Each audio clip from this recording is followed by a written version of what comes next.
Hello everyone. Today we are going to discuss Standard 10's Histories lesson number 2, Historiography, Indian Tradition. In the first lesson we studied about the historiography of the Western countries. In this lesson we are going to study about the same in Indian context. In ancient India, the important events and happenings were preserved with oral recitals.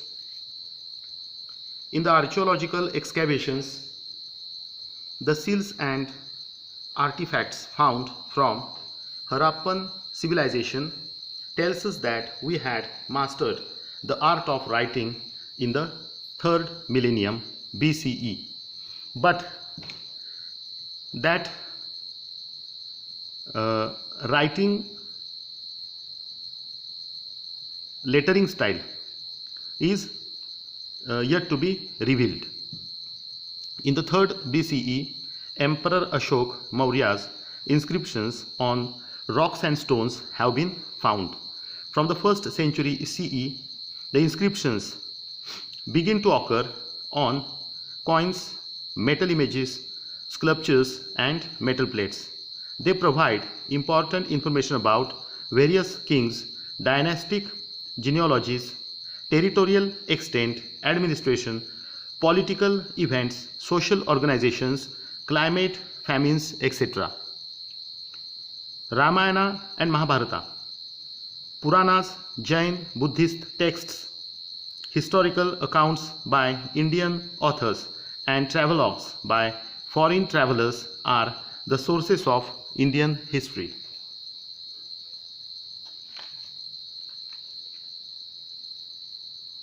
Harshacharit, written in the 7th CE by Banabhatta, portrays King Harsha's biography with realistic picture of social, economic, political, religious and cultural life of the contemporary period. Now let us study the historiography in the medieval period. In the 12th century CE, Kalhana wrote Rajatarangini, a book about Kashmir, after critically examining various sources like inscriptions, coins, etc. The historians in Mughal courts were influenced by Persian and Arabic historiography.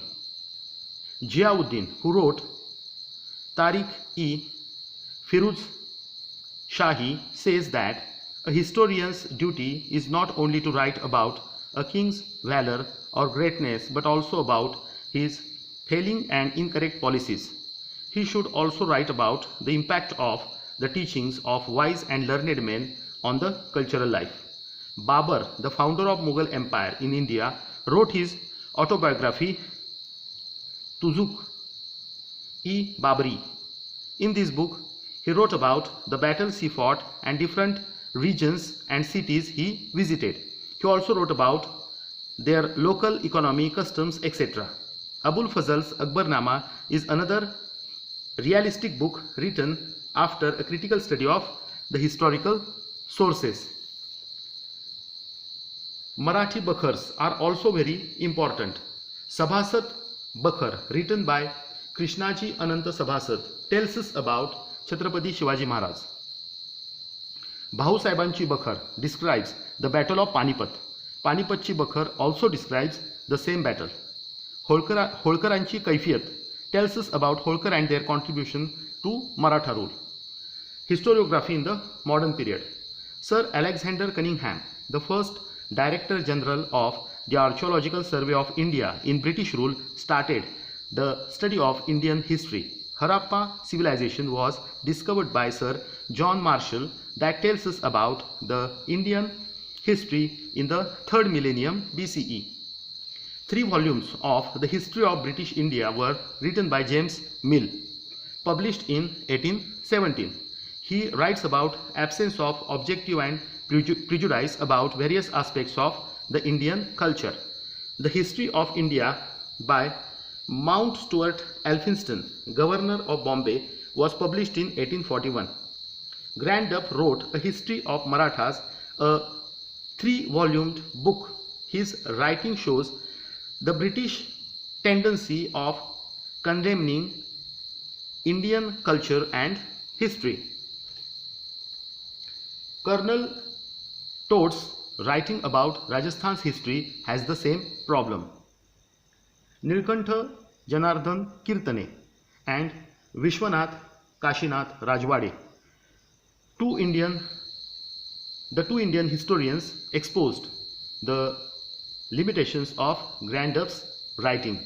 So in this way, we discussed about Indian historiography in the ancient, medieval and modern period. Now we will discuss about the remaining part of the lesson in the next video. Okay, wish you all the best. Thank you very much.